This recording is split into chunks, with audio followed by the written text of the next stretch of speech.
comment about Canada and their multiculturalism that they've done for so many decades. They have imported a bunch of Sikh terrorists allowed into their country who are killing Hindus. And so India is mad at Canada for letting all the Sikh terrorists into Canada. And Trudeau, anyway, because of what they've done, they've basically imported a civil war from India into Canada. Oh boy. Let everybody in, it's okay. Yeah. Well, they want the chaos, so I mean that's what they're after. All right, so where are we?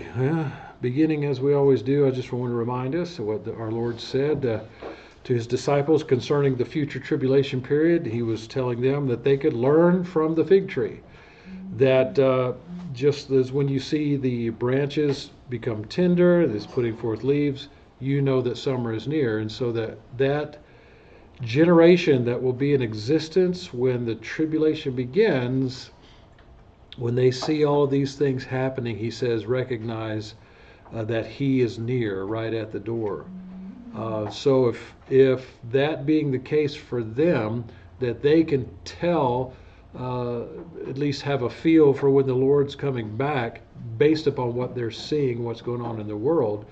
And we know, based upon Scripture, not because of our theology, but because of our understanding of Scripture and what Paul and John and others teach, we know that the church is going to be removed prior to the 70th week of Daniel, the time of Jacob's trouble, that time that's set aside for God to deal with Israel and the rebellious world. And so with the foreshadowing, the things of the tribulation casting a shadow, if you will, on our present day, we can see that the rapture of the church is drawing closer every day. And so I know, again, this passage applies to the tribulation period also, but I think part of what God is doing in the world today is related to this. Many will be purged, purified, and refined, but the wicked will act wickedly, and none of the wicked will understand, but those who have insight will understand. And so we are to be wise Bereans of the Word of God. We are to be able to take what the Bible tells us and apply it to the world in which we live and understand the times, right? So that's what we're trying to do with what we're doing on Wednesday nights. So here's what we're going to look at tonight. We're going to go through this quickly. We're going to go through it. You know me. I say quickly. We could be here all night. Anyway, so we're going to look at Israel against the world based upon Zechariah chapter 12. We're going to look at the Gog coalition, or you could call it the Gog-Magog coalition. That sounds better. And then we're going to look at apostasy in the church and take a brief look at global governance. And I really need to get through all of this to get to that last point about global government, because I have a very long article I want to dive into concerning that. All right, so first of all, looking at Israel against the world. We're familiar with Genesis 12, 1 through 3, God's promises. I will bless those who bless you. I will curse him who curses you. And then we have Zechariah chapter 12, where the Lord says, I'm going to make Jerusalem a cup that causes reeling to all the peoples around. And we see that taking place today. But even so, it's not in fulfillment of this passage. Not the complete fulfillment. That fulfillment is going to be during the tribulation period. But again, we see the stage being set. We see the chess pieces being put on the board here. And so it says, when the siege is against Jerusalem, it will also be against Judah. And it will come about in that day that I will make Jerusalem a heavy stone for all the peoples. All who lift it will be severely injured, and all the nations of the earth will be gathered against it. And that we see beginning to take place today. So what's my proof for that? Well, how about this? Never forget, remember? Or never again, the motto, right? Well, Germany is preparing to commemorate the 1938 Nazi pogrom. I think it's there's a different name for it in here, but I think it's Kristallnacht is what they're looking at. But anyway, and the problem is that anti-Semitism is growing exponentially in Germany. It's growing around the world, but in particular Germany, and we know why that's significant because of Germany's history. And so it's illegal, actually, to downplay the Holocaust. And I had another article I was thinking about putting in here, but I'm not. It was a Holocaust victim, a woman who survived the Holocaust, did I say Holocaust? The Holocaust, who's still living, and she's head of a group that is dealing with all of the junk that went on during COVID and things like that. And she said something comparing, and I can't remember the exact detail, but she compared it to the Holocaust. And so she lives in Germany, and she is on Germany's wanted list now because she dared compare something to the Holocaust, her being a Holocaust survivor. But anyway, so the head of Germany's Jewish community is going to be giving a speech Thursday night, so apparently tomorrow night. I got this today at 10:29 a.m. And by the time I went back to my computer this afternoon, I could have downloaded 20 other news stories that have taken place. But anyway, he's going to give a speech tomorrow night, and he says that he cannot rule out the possibility of a mob attack on Jews reminiscent of the recent violent scenes at an airport in Dagestan, Russia, following the arrival of a plane from Israel. We talked about that a little bit, either last week or at some point. Joseph Schuster is his name. He's the president of the Central Council of German Jews. He's going to highlight the parallels between the Nazi orgy of anti-Semitic violence in 1938 and the assault on southern Israel by Hamas terrorists on October 7th, in which more than 1,400 people were murdered. And so his growing concern is over the rising anti-Semitism in Germany. And since October 7th, there have been more than 2,000 incidents in Germany targeting Jews that has been recorded. And that's from the Federal Criminal Police Office. They just released these numbers last week. He says the explosion of violence and harassment has highlighted the prevalence of anti-Semitic attitudes among Germany's, guess who? Muslim communities, who have staged angry demonstrations in support of Hamas in several cities during the last month. How many of you saw what went on at the White House last Sunday evening? Right? Yeah. I wonder how many of those are being held without bond and without trial for a year or two because of the insurrection that was going on there. Probably not many. Y'all do realize that there are January 6 prisoners who are still been in for over 1,000 days with no trial, solitary confinement, no charges, conditions that we wouldn't allow the Gitmo detainees to live in. Anyway, that's another. But it was just free expression for the protests at the White House. Oh yeah, yeah. First Amendment stuff. And so part of his argument is that regardless of the German government's attempt to protect the Jewish residents, he's going to argue that incitement on social media poses the risk of extreme violence. And that's our world is governed by social media nowadays. He says it's not inconceivable that such a hunt for Jews could take place in such a way that this framework also exists in Germany. A mob incited by fanatics openly inciting hatred on TikTok or Telegram. He says, five weeks ago I would have said that I can't imagine that, but today I'm not so sure. So there's a new report on anti-Semitism by the Antonio Amadou Foundation, which is a leading anti-racist organization, and it emphasizes that Germany's culture of Holocaust commemoration is being actively attacked by Islamist far-right and extreme left organizations, comparing Israel's defensive actions in Gaza with Nazi atrocities. The ignorance, the lying evil behind that is just astounding, and I guess I shouldn't be shocked by that, but it's just, there are no gas chambers. They're not rounding up innocent Arabs in Gaza. They're trying their best to minimize the civilian casualties.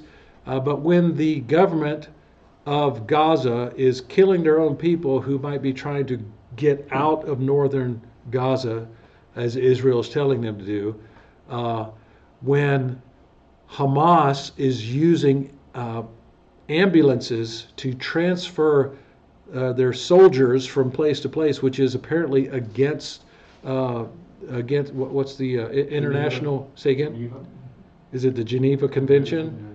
So it's against the law for them to use vehicles like that and try to secretly move their soldiers in place.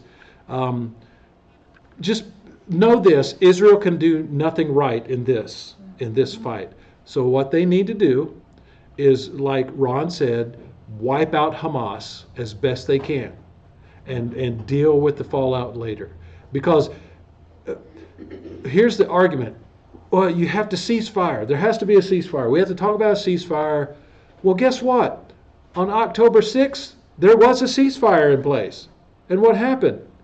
1,400 Jews were murdered, children beheaded. I was listening to a gentleman last night who gives a weekly report like this, much more detail, and said that a woman that he knew, the wife of a friend of his who's in Israel, I think I'm getting my facts correct. Regardless, they were going in to where children from 6 months to toddlers, whatever, had been murdered, and they said we didn't know which head went with which body.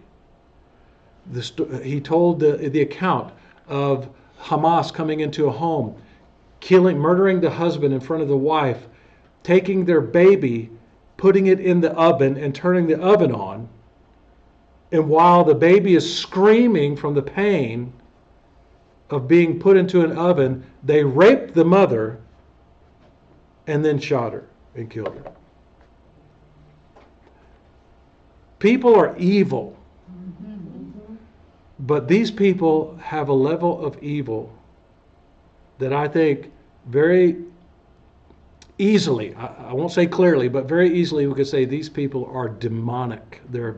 Some of these people are possessed by demons.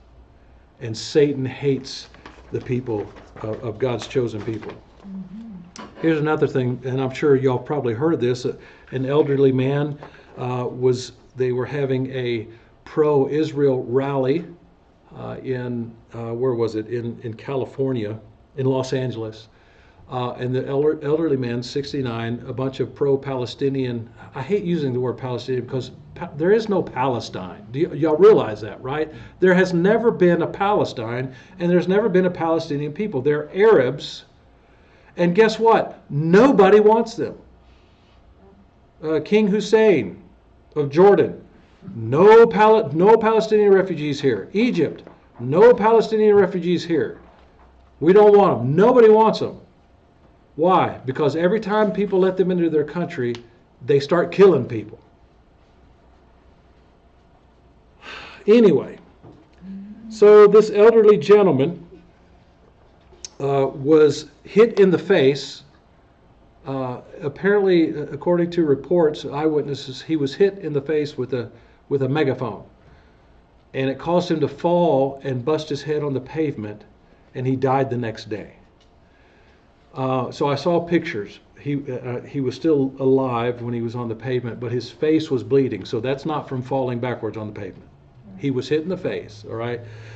But the police are going to hold off on charging an anti-Israel protester who may have killed an elderly Jewish man. Matter of fact, one of the websites that was reported on today because of their take on this, I think it was MSNBC, but don't hold me to that. It could have been CNN, any of them, said elderly man dies from falling on the pavement or something like that. Says nothing about the fact that he was forcibly shoved to the pavement or busted in the face and fell because of that. All right?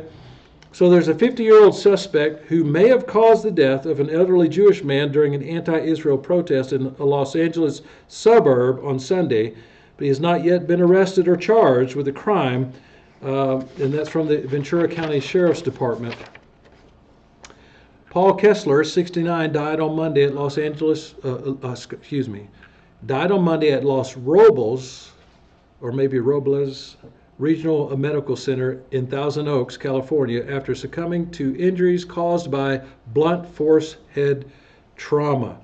During an altercation with someone whom police described as a pro-Palestine protester, Kessler fell backward and hit his head.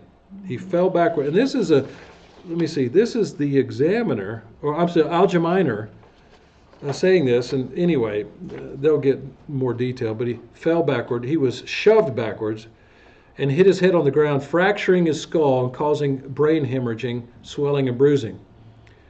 And I wrote a note down there. His face was also bleeding, and eyewitnesses say that he was hit in the face with a bullhorn or a megaphone, whatever you call those things, right? So authorities have ruled it a homicide, yet the Ventura County Sheriff, Jim Freihoff, said on Tuesday that there is insufficient evidence to begin criminal proceedings.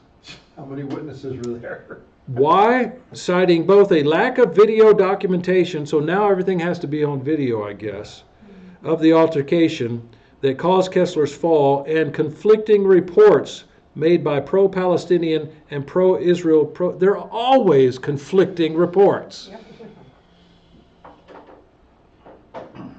Anyway, investigators have not ruled out the possibility of a hate crime, and this is being investigated as a homicide. Don't get me started on hate crimes. Yes, I murdered my neighbor, but I didn't hate him. I just killed him for his birthday. Anyway, the Jewish Federation of Greater Los Angeles has said that an anti-Israel protester struck Kessler in the head with a megaphone during Sunday's confrontation. But there's not enough evidence. The fact that his face was bleeding and he's dead from falling on the pavement is not enough evidence. All right, moving on before I lose my mind. The mind is a terrible thing to lose. You have the Gog coalition, or the Gog-Magog coalition. We find that in Ezekiel chapter 38 and 39. You can see the nations listed here, except for the fact that I have some of them covered up there. Regardless. So what's going on in this realm? Well, Russia and China are working with Iran to undermine Israel and bolster Hamas. All right? So we have Hamas, which is, I would say, part of that coalition, in that the people in Gaza, the Hamas people, are Muslims associated with some of those countries that will be involved in the Gog-Magog invasion. Of course, we know Russia, or at least we believe that Russia is Rosh, and the leader of the coalition is going to be Gog, the chief of Magog and Rosh. Okay. So anyway, citing information provided by a Tel Aviv-based social media intel company, Ciabra. Well, obviously we can't trust them because it's from Israel. So let's just put this aside, right? I mean, that's the going thing. Hamas says, hey, they bombed a hospital and killed 400 children. And Hamas said it must be gospel. Hey, Israel has video proof of everything. Yeah, but we need to, is that really real? You do know Israel did killed those 1,400 people themselves. That's what the Hamas leader said. Let's just go home. I'm getting a headache. Citing information provided by the Tel Aviv-based social media intel company Ciabra, the Times report claims that Moscow and Beijing have aligned with Tehran in support of Hamas following the terror organization's October 7th massacre. And there are still 240 people captive, or over 200 people.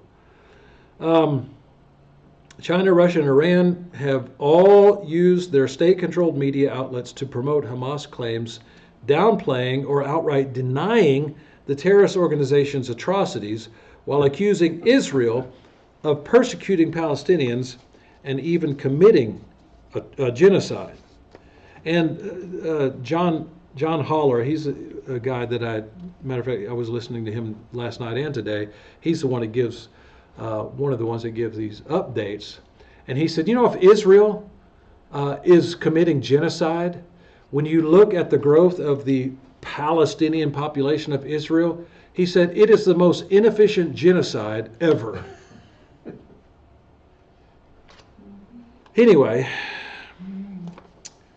Russia's RT and Sputnik, I guess these are news services, have both peddled the false claim that Israel carried out the bombing of an Al-Ali Arab hospital in Gaza City, even after the explosion centered in the hospital's parking lot was found to have been caused by a misfired Palestinian Islamic Jihad rocket. What they're doing, in part, is they're using Israel as a vehicle for undermining the West generally and the United States specifically. Our government is so corrupt. The United States government is so sick and corrupt that I don't think there's any hope for it. I don't think. I mean, of course, as long as time still stands, if God wants to turn it around, he can do that. Yeah, he would have to be the one to do that. You're right. Anyway,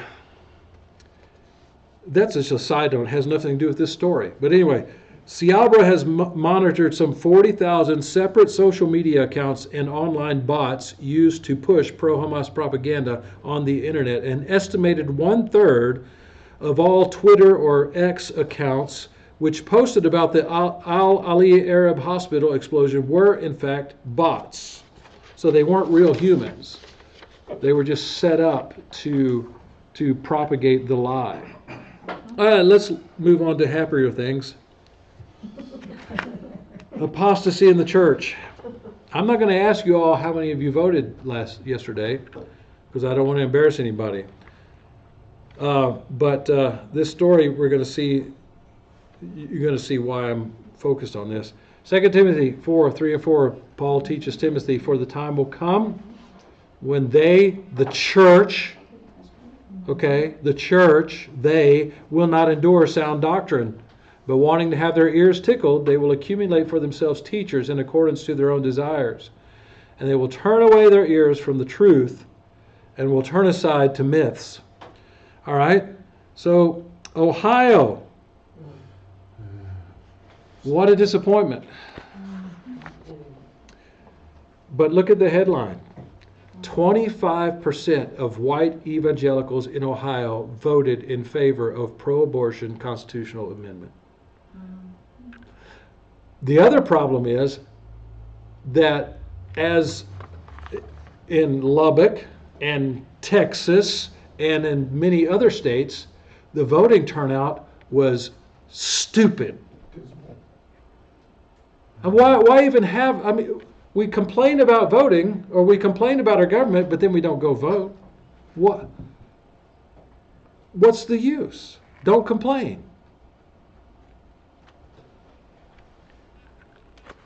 So it says the sad reality, they have reported earlier, the sad reality that Ohio had voted to enshrine the right to murder babies into its constitution, a seismic shift that was partially carried forward by an unlikely contingent, 25% of white evangelicals, according to exit polls conducted by the Washington Post.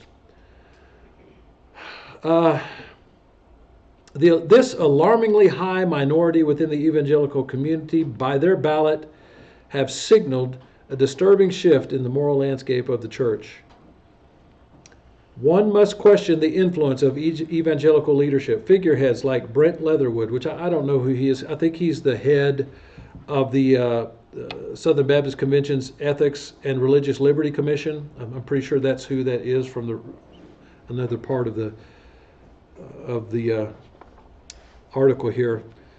So you have the Southern Baptist Convention's Ethics and Religious Liberty Commission, and its head, Brent Leatherwood, alongside the national, get this now, the national right to life. There's a pastor in Oklahoma, Fisher. Do you remember his first name? Fisher's first name? I don't either. But he and his co-pastor, he's actually the co-pastor of this large church in, I think it's in Edmond.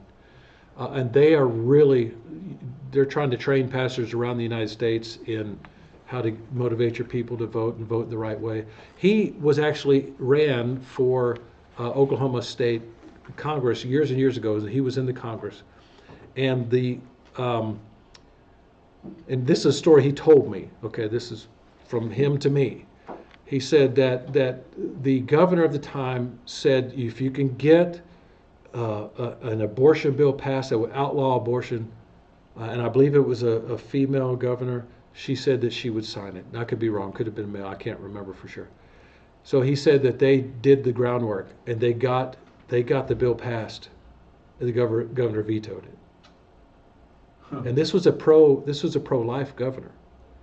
The pro-life movement has become a money-making movement.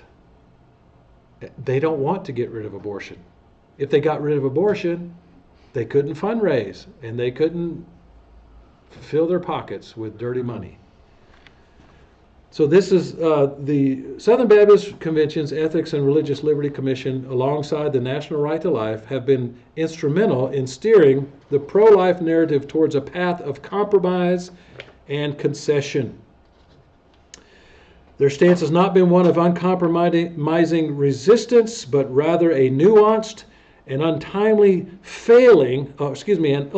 failing attempt to regulate rather than to abolish abortion.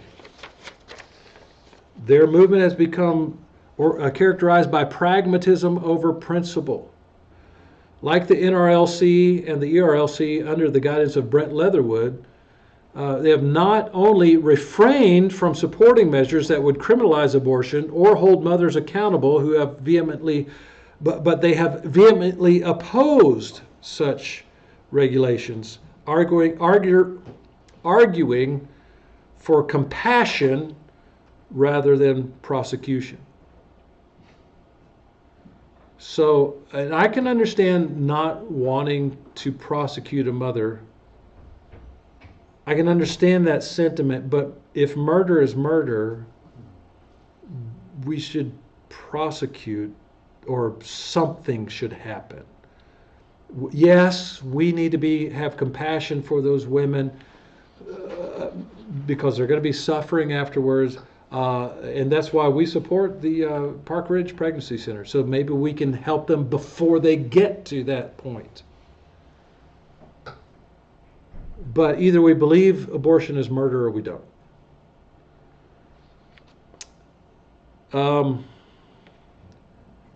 So they have been in opposition, and it says stringent opposition to anti-abortion bills, such as the one in Missouri that aim to recognize abortion as murder. And so we have the ERLC and the National Right to Life have fought against a bill that would say abortion is murder. At the 2021 annual meeting, a gentleman named, and I use gentleman very loosely, Josh Wester, who was an ERLC employee, again, that's the Southern Baptist Ethics and Religious Liberty Council. He argued passionately against a resolution at the Southern Baptist Convention that sought to eliminate any exceptions to abortion and criminalize it to the fullest extent possible. Now that's just a Southern Baptist thing they put in their official documents, but it has no weight. But it's just saying that they support it, and he fought against it, and it didn't pass. I'll just put it that way. When men treat the murder of innocent children as a matter for political maneuvering, they open the door for people who profess the name of Jesus to openly rebel against his dictates without fear. And he goes on discussing the passage of the bill, in Ohio. It says the passage of this horrific amendment is not merely a failure of policy, but a failure of pastoral and church leadership, a failure that has led to a moment of reckoning for the evangelical community. All right. Steve, Yes. I just looked up Leatherwood, and as of 1 day ago, there is a movement to get him removed from office. It won't happen. And it's to be signed only by members of the SBC so that it has more legitimacy. But Yeah. Well, the SBC is lost. It's Well, it's from at the top. It is completely controlled by woke liberals. All of the SBC schools are controlled by woke liberals. Don't let Al Mohler fool you. He's a wolf in sheep's clothing. I am convinced. All of the president that was at Southwestern, he's gone now, but he was one of the many Al Mohler acolytes that trained up under Al Mohler, that he got into these positions, and every last one of them were woke, liberal men. So, anyway. All right, what about global governance? We know that's coming down the pike. We get a picture of that presented to us in Revelation 6:2. John says, I looked, and behold, a white horse, and he who sat on it had a bow, and a crown was given to him, and he went out conquering and to conquer. Of course, this is speaking of the Antichrist who is to come and will be the leader of this one world government. So what's going on? Well, in order for this one world government to work, they're going to have to be able to track everyone. They're going to have to be able to know who's on the earth, right? And we think, well, that's just impossible. Nah, not really. As a matter of fact, I bet we didn't even know this was going on. Is the government secretly stealing and storing the DNA of newborn babies? There's something sinister about that little heel prick test that hospitals routinely do on newborns. They say it's to detect disease, but if that's the case, why do some states try to keep the DNA samples taken during these procedures and store them for decades without ever telling the parents?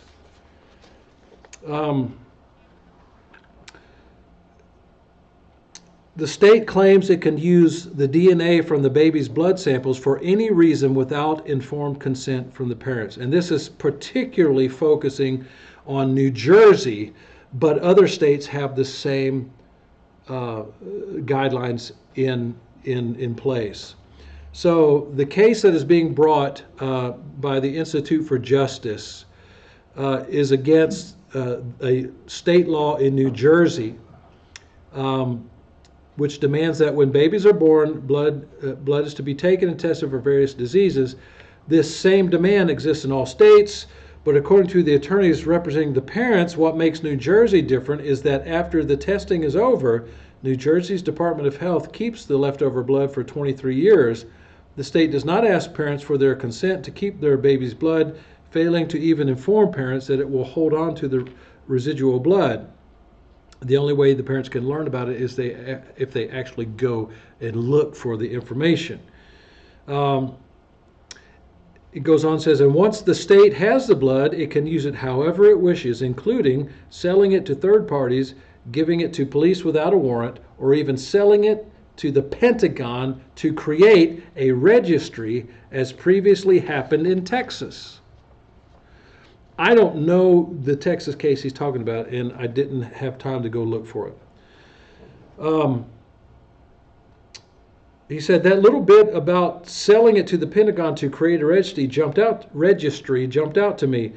It's a documented fact that part of the United Nations Agenda 2030 is to create a birth registry for all people on the earth. He said you can look it up. Sustainable Development Goal 16.9 of Agenda 2030 Sustainable Development states, create a legal identity for all, including birth registration by 2030. And this has been acknowledged as crucial for for advancing the 2030 Agenda commitment to leave no one behind. Yeah, they make it sound so innocuous, don't they? On the same webpage, they state, Article 6 of the Universal Declaration of Human Rights, that everybody has the right to legal identity. Well, thank you so much, UN. I know that you're just looking out for my best interest. Didn't David get in big trouble for just doing a census Yeah. of Israel? Yeah. On that same website, I can't remember what this abbreviation is, but the UNDP site then steers those wanting more information to visit the UN Legal Identity Agenda Task Force and the Digital Legal ID Governance. So this is going to help them to be able to govern the whole earth by having all of everyone's information. And our CIA and FBI have been collecting digital data for years, and they probably know everything about everyone in this room. So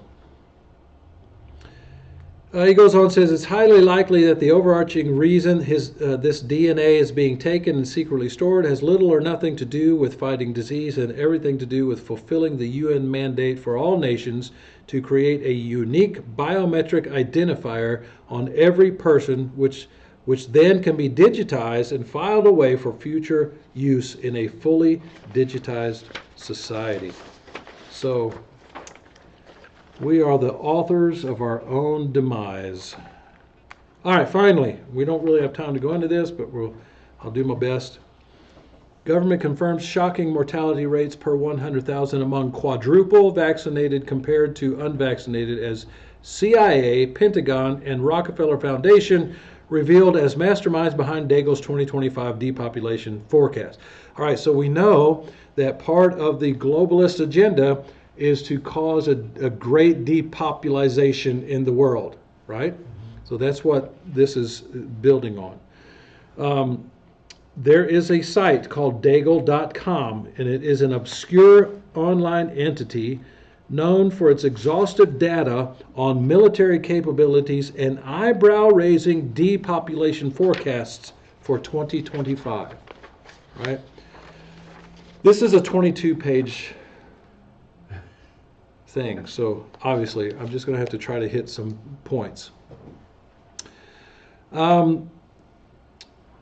And so he goes on and says, in current real-world data on deaths in the West, which includes figures on mortality rates per 100,000, showing the quadruple vaccinated are more likely to die of any cause than the unvaccinated, strongly suggests Daigle's depopulation forecast is not just an estimation, but in fact a target that is on track to be hit thanks to the deadly effects of the COVID-19 vaccination.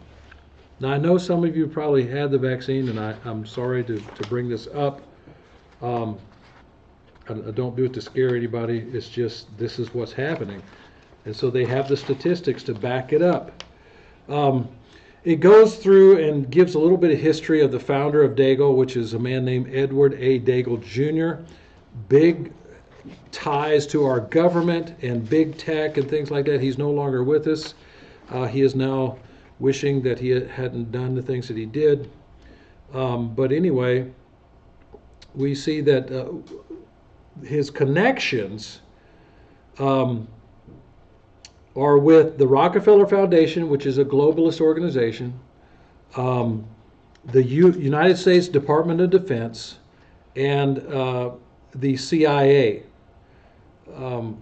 Anyway, so these connections strongly suggest that Daigle.com isn't just the work of one man, but is in fact the work of a U.S. military-industrial complex consisting of the CIA, the U.S. Department of Defense, and the shady Rockefeller Foundation, making its apocalyptic depopulation forecast all the more concerning.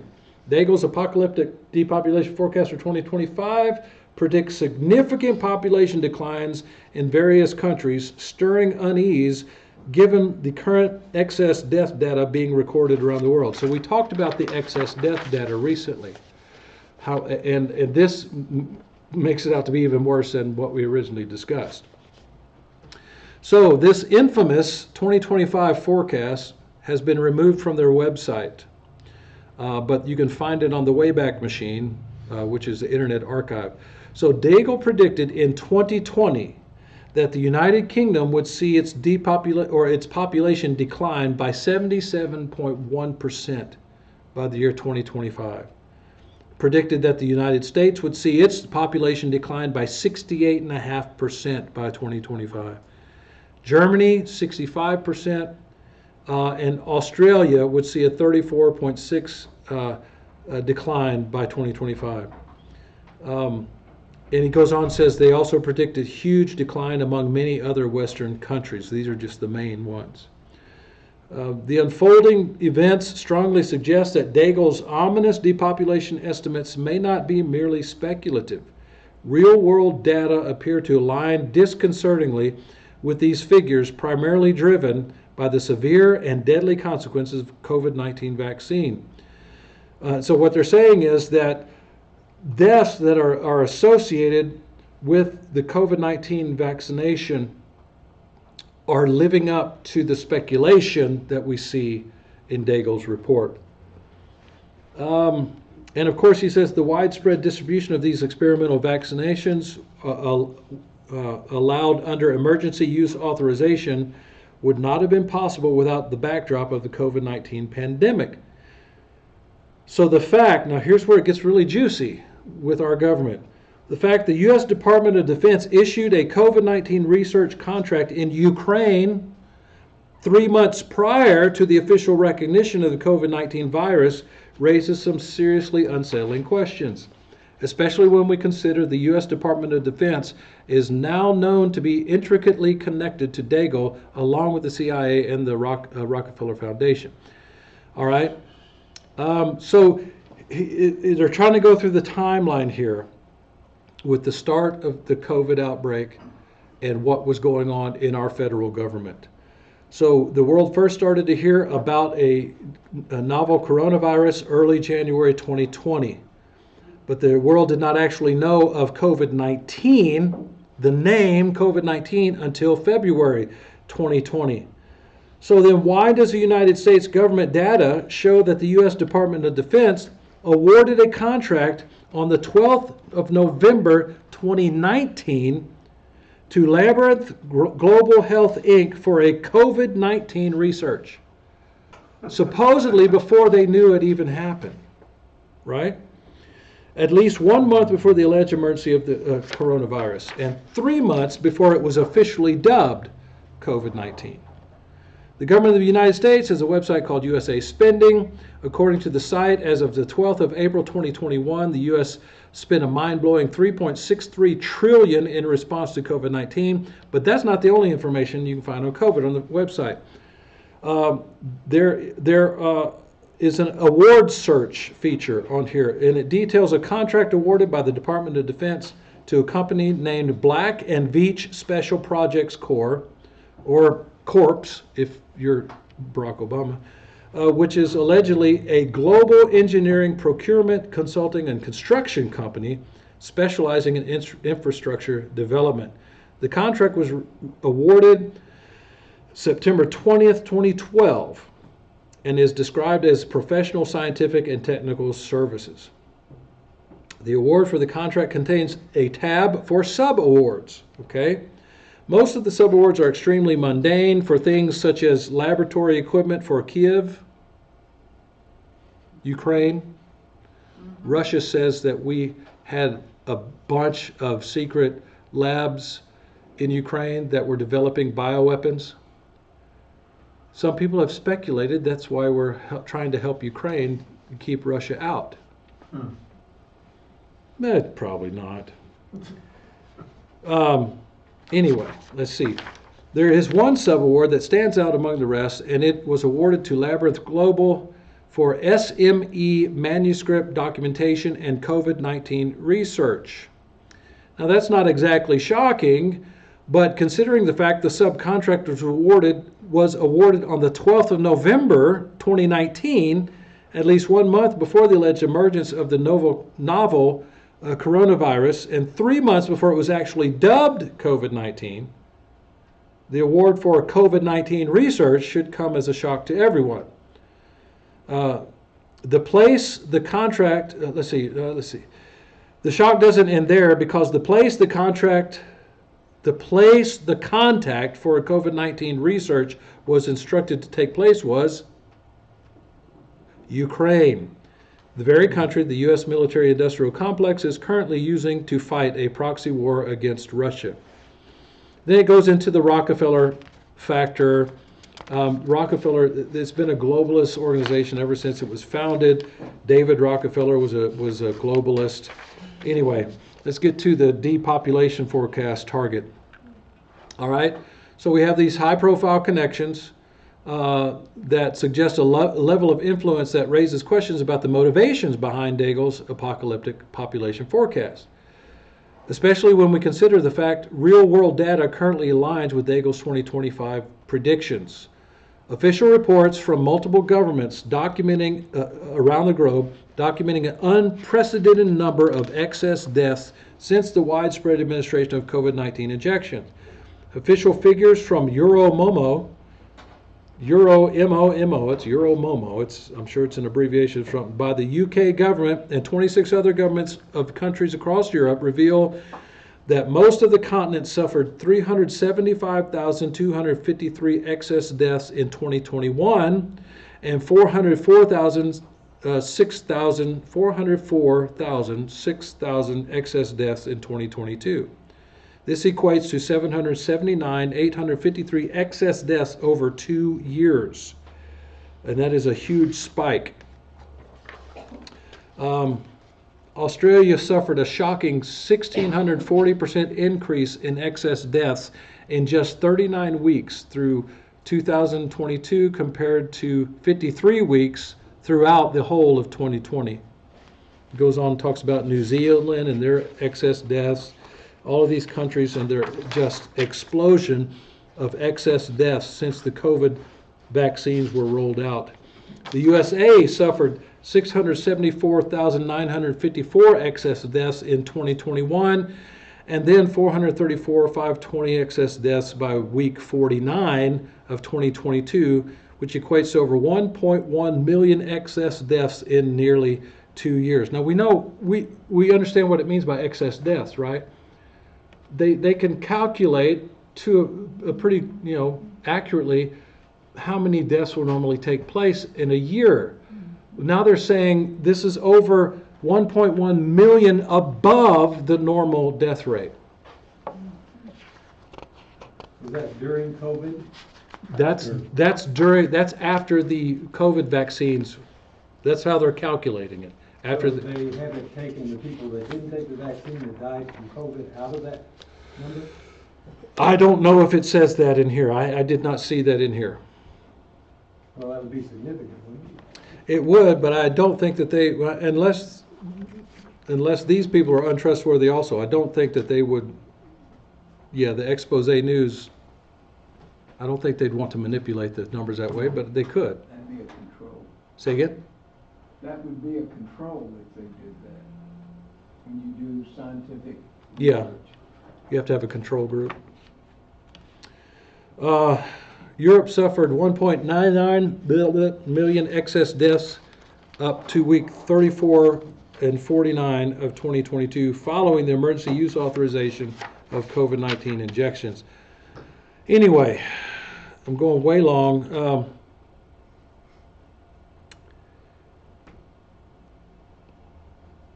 And this death is they're attributing it to people who have had 4 doses of the COVID vaccine.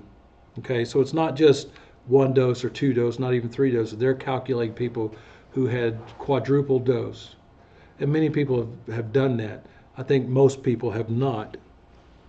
Of course, I don't have any numbers to back that up, just my feeling.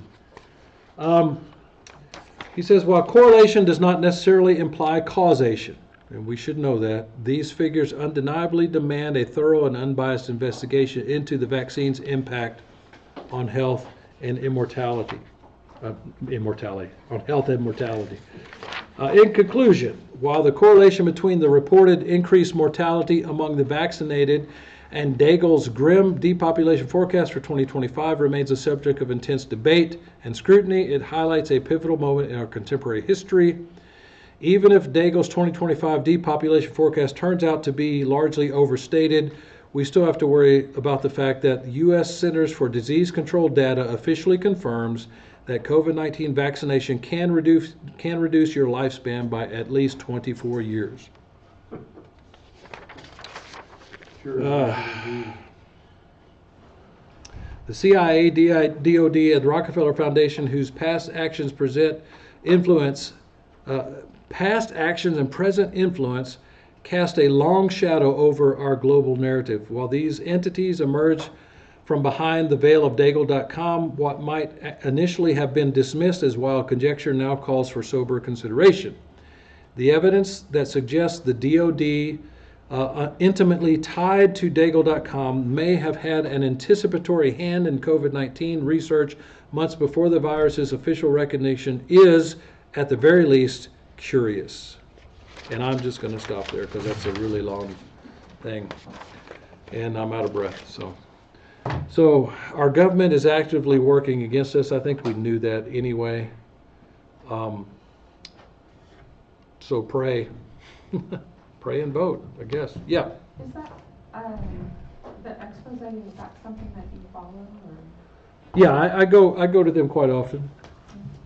It's the expose. I mean, why do you think that necessarily is good news?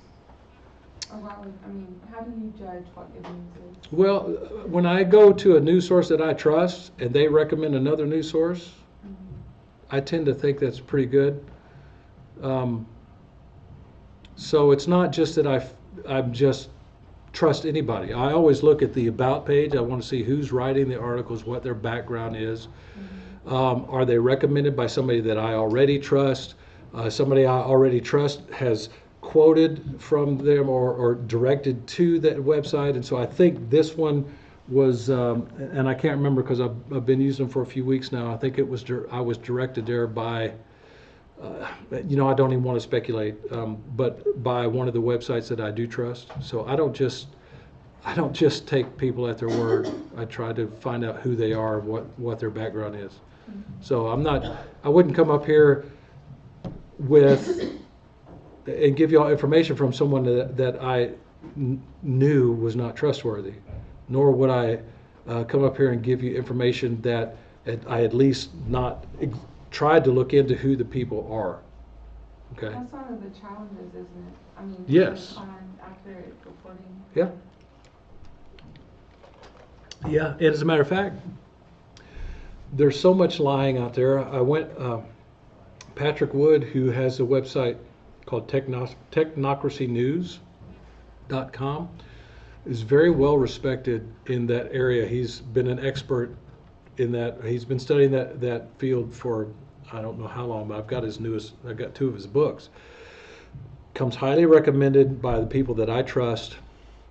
And I found a website today that fact-checked him.